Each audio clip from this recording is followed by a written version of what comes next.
Dropkick Murphys, 11 short stories of pain and glory, and they are a Celtic. Celtic is the basketball team. Celtic is what you say. Celtic punk band from Boston. This is their ninth album, and after the release of their debut album, Do or Die, in 1998, original singer Mike McColgan left the band and was quickly replaced by current singer Al Barr. Mike actually eventually formed another punk band, Street Dogs, in 2003. And then by the fifth album, The Warrior's Code, the Dropkick Murphys began to receive some mainstream success, mostly due to the single I'm Shipping Up to Boston, which helped make it their best-selling record, reaching gold status. But let's face it, a lot of people heard that song from The Departed. Yeah. So, got that.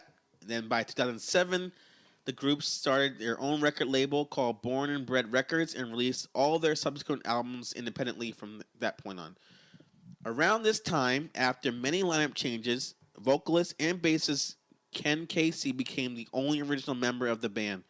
Not only has he been singing lead on numerous tracks over the years, but Casey has also become the spokesman for the group. There are some certain things one should expect going into a Dropkick Murphys album. Yeah, your ears will start bleeding. This will change. Every person who thinks they're Irish around you will start cheering and waving their around and being like, "Oh yeah, Murphys, bro." Not in my notes, but I'm gonna be honest with you guys. Obviously, Mark is being funny. He's gonna really say how much he loved or hated this album in a second, or thought it was okay. You're gonna expect this from a Dropkick Murphys album. Seriously, you'll hear accordions, you'll hear bagpipes, you'll hear tin whistles, and in this case, you hear it in the intro song, the Lonesome Boatman. You hear it in the song Blood. You hear it in the song First Class Loser. You hear it in many other songs as well. 2, plenty of gang vocals, especially on the punky track I Had a Hat, and pretty much every other song on this album, you're going to hear gang vocals. They're all going to come in and singing their vocals together.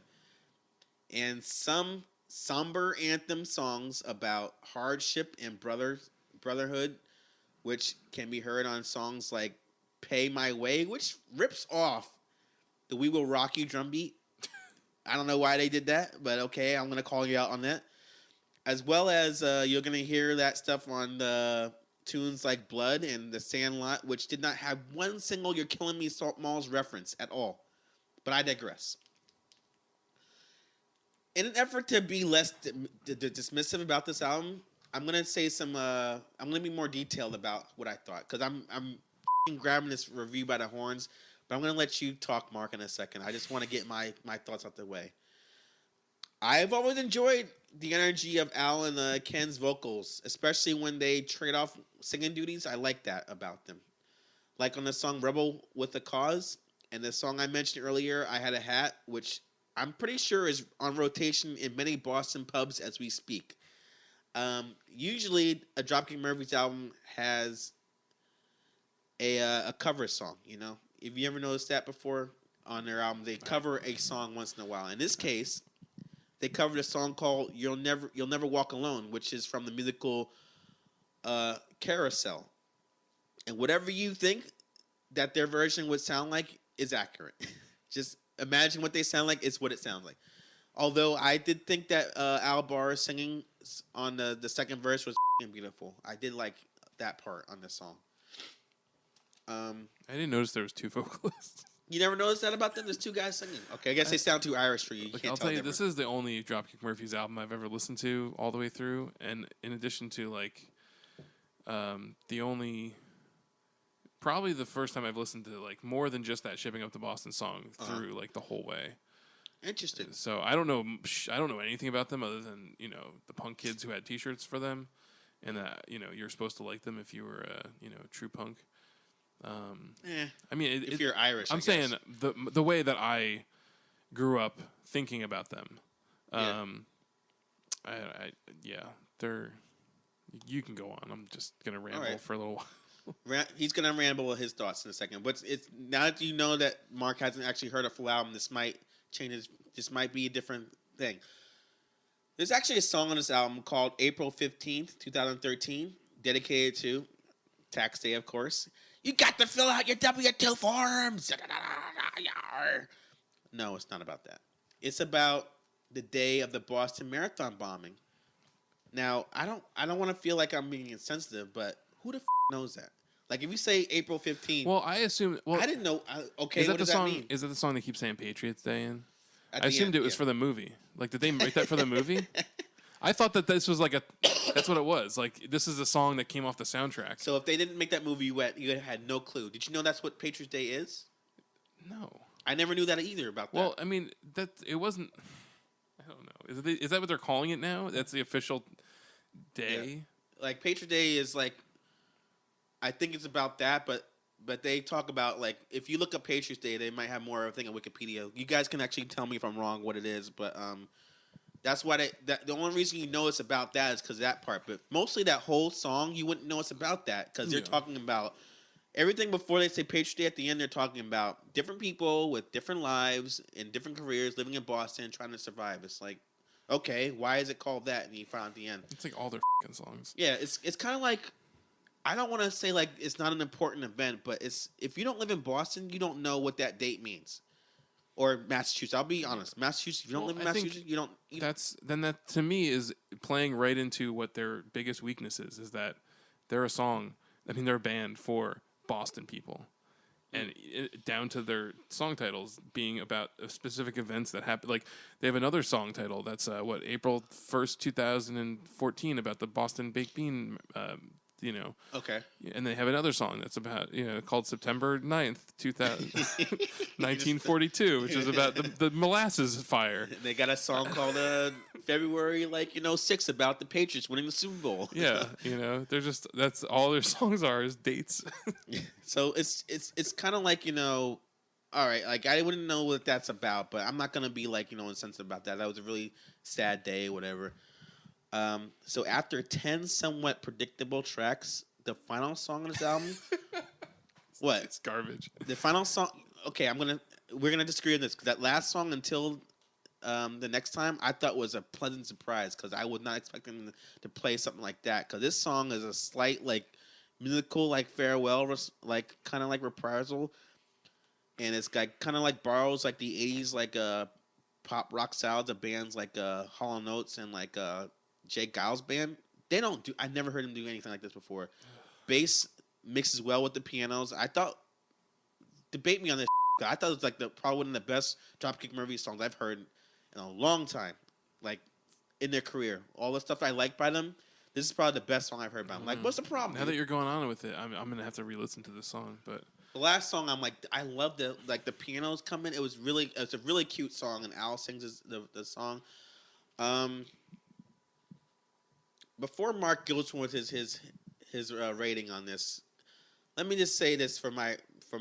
For a generic Irish punk rock band, this album is too generic even for them. I think it's pretty formulaic and boring for the most part, except for the last song. And even the best songs on here were the worst I've ever heard from them. And normally, there's only two situations that I'm in the mood for Dropkick Murphys. One, I'm drunk in a bar, my arm is around like a fellow patron. I got a pint in my other hand. I'm singing their lyrics along to the jukebox. Great. Two, it's in the background during an Irish mobster film. But in either case, this album is the last one I would pick if that happens. So I'm sorry, you Bostonites. You can fight me. I'm going to say you can skip this one.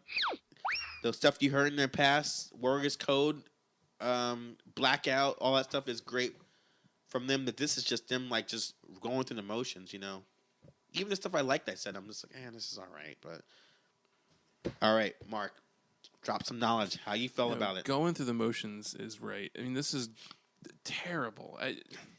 It's horrible. I stopped this 800 times. I was I have to keep. I can't just. I'm not even. There was a point where I was like, can I just pull a stew and just pretend be like this? I didn't listen to it. It was garbage. I turned it off. And I was like, no, you have to listen to it. I fucking hate myself. It sucks. I hate music like this. It's bull. What happened to them being like a fucking tough band? This whole album is so soft and so lame and like not tough and not no balls to it. It's all like, we used to play stickball and I remember when I had a hat and you. I hate it because it's all for people, like you said, at the bar, I'm drunk, and there's a certain kind of person who just wants to put his arm around somebody like Jarrell and be like, let's sit, and we all know what part we can sing along to because everybody sings along in the record, you know? Right. So like it's all gang, so wait until everybody starts singing, and now yeah.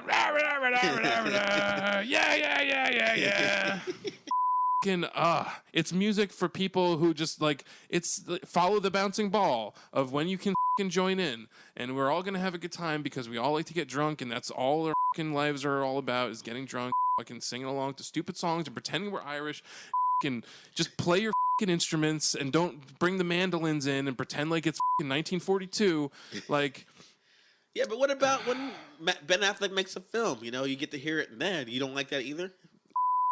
Ben Affleck. Okay. I saw The Accountant. It was garbage. No Dropkick Murphys in that, I don't think. I just hate this. Flogging Molly. Bands like that, I hate it because it's just like, it like you said, they're going through the motions because they know what people that listen to them want, and they're going to give it to them. And I don't believe that you wrote a song about being cold on the street and when we used to play stickball. Like, you, like, you have been in this band, like the word, like, everybody knows Dropkick Murphys, like they are a famous band, especially after that song was in that movie and it's been used everywhere. You have money. You're not going to bed on a concrete slab and dreaming about when you used to play stickball. Like, I don't buy it, and I don't buy that you're this tradition, you know, like these mandolins and your accordions and like it's 2017. Tell us how you really feel. Off and make music that is for today and not for like, I hate it. I just hate, I really hate this kind of music. I feel like when the album started, I feel like I feel your pain that you're talking about, because that song's like their basic, like, this is what you're in for, and you were just like, 10 more songs to go. Well, it's like lyrically, it's about that I don't buy. Like, I don't like.